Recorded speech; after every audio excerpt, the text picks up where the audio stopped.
Alright, so today I want to talk about the Etnies Jameson 2. At the moment of filming this, I think these are on sale and they're about like $30 a pair. I think I got these for like $35. Also, when I got these, I've heard that.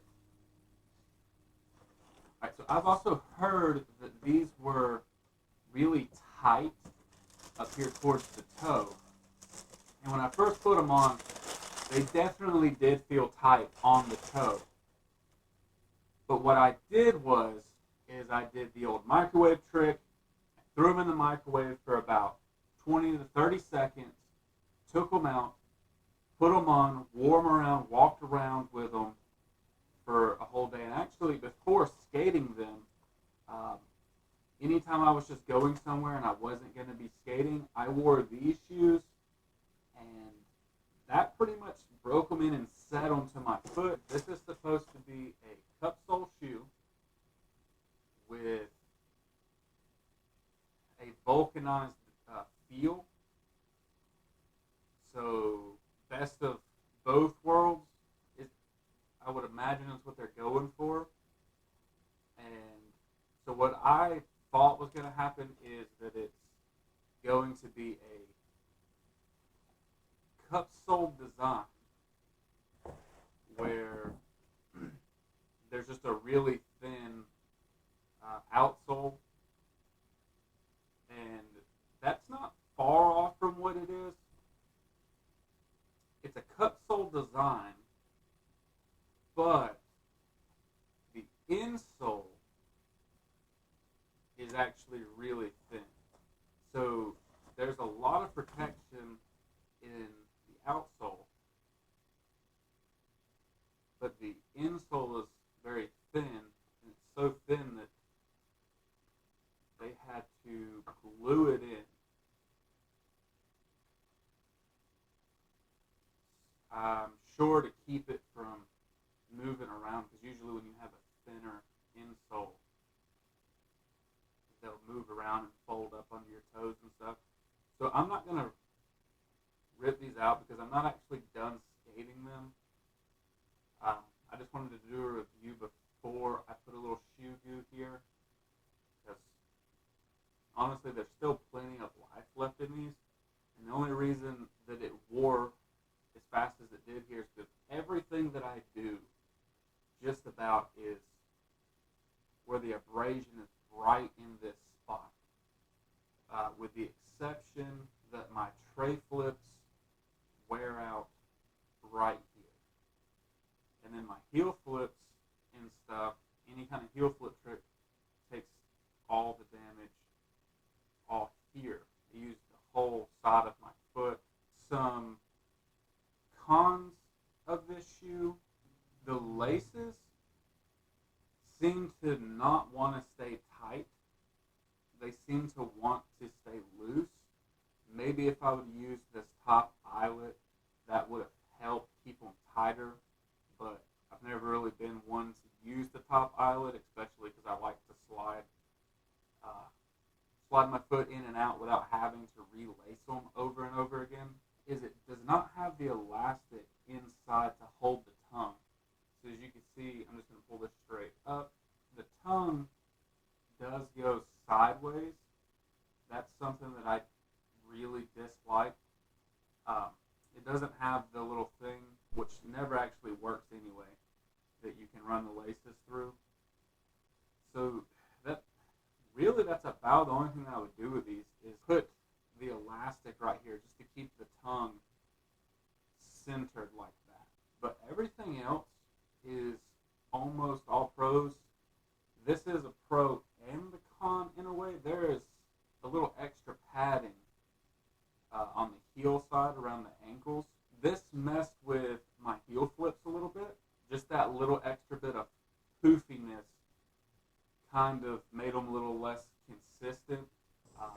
But ironically, like everything else heel flip wise, it seemed to not affect pretty much right when I put this shoe on. I went out and I learned half cab heel. On this model, it is suede, all on the toe cap, and there's a thick canvas back here. On other models, there is canvas and other material. I got this one specifically because I like suede. It takes a while to go through. The rubber on the sole is a little bit softer. Uh, so it took a second to get used to. That's not a bad thing. It just took a second to get used to. And I think that gave a little bit of more grip.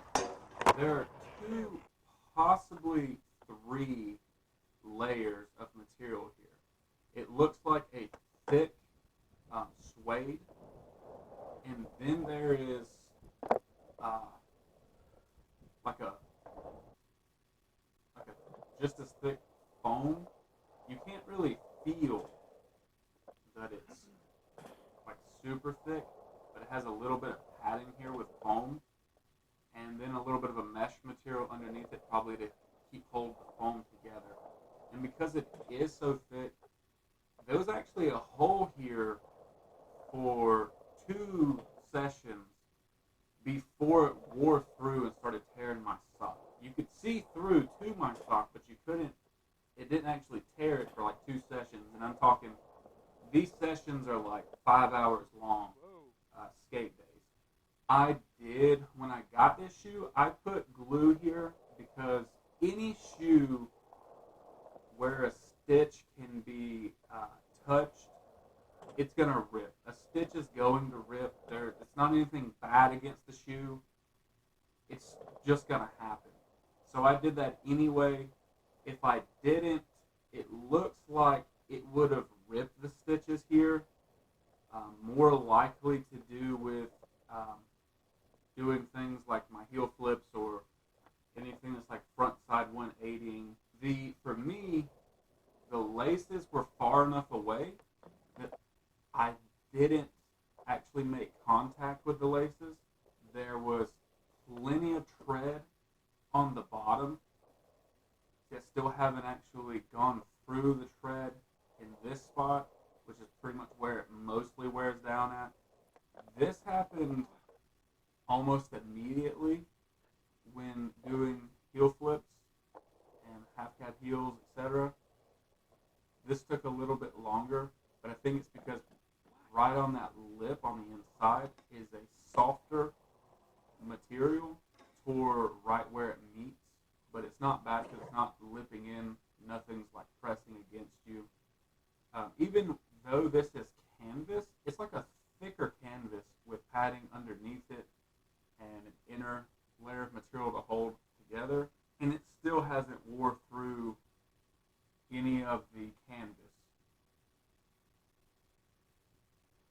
Usually canvas tears through pretty quick, and this lasted for quite a while.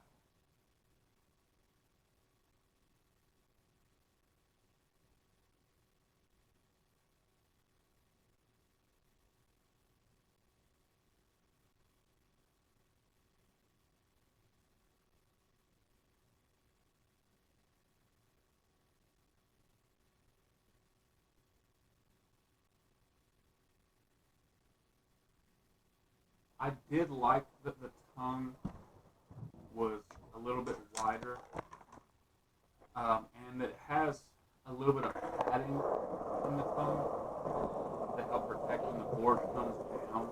Aesthetically, it is a good looking shoe. It just looks good to wear. I do prefer this Etnies logo over the M. That's just a preference thing.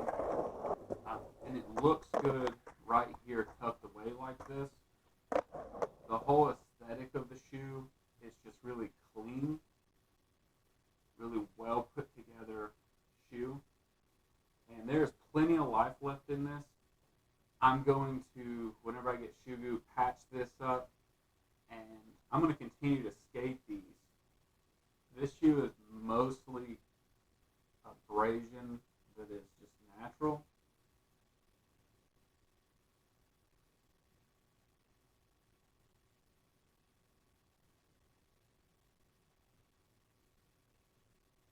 I'm noticing on this one too, because there's not a lot of stuff that I'm going to flick with this foot. It also is a little tore here. So it's probably inevitable that it's going to happen where those two meet. These were an awesome pair of shoes to skate. I would skate them again, and I would recommend that you would try this shoe. If you're more of a vulcanized shoe person, but you kind of want a little bit more protection on the bottom of your foot, this is a really good shoe. I found that that's what happened, is that there is a lot more protection on the soles of my feet. Landing Primo still sucks, but it doesn't suck as bad as just straight, really thin, vulcanized shoes. And I would give these probably, I'm going to go with an 8.7. I'd give these an 8.7 out of 10. That's really good for a shoe. I think I would definitely skate these again. But you can pick these up for like $30 a pair. That is dirt cheap, and for a shoe this quality, you really can't beat it. Thanks for watching. Consider subscribing. Leave a comment down below on what shoe you would like to see a review on. If it's something that I think that I could skate reasonably well and work through, then I'll probably just go ahead and pick it up, skate it, tell you about it, give you all my thoughts on it. But again, thanks for watching. Consider subscribing.